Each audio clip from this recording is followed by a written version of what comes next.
So we have got this output. Let's check if it works or not now. So we'll enter the rank as 100 and the total participants as 1000, 10,000. Then click on the button. So it's working. You can see the percentile is 99. Okay.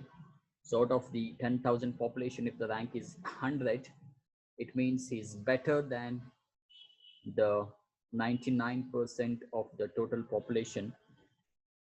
In this case, the data is ordered by default in the ascending order, and for each rank, the for example, the first rank is for the first participant, so the rank 100 is for the 100 participant. Okay, like that. So in that case, the percentile will be 99.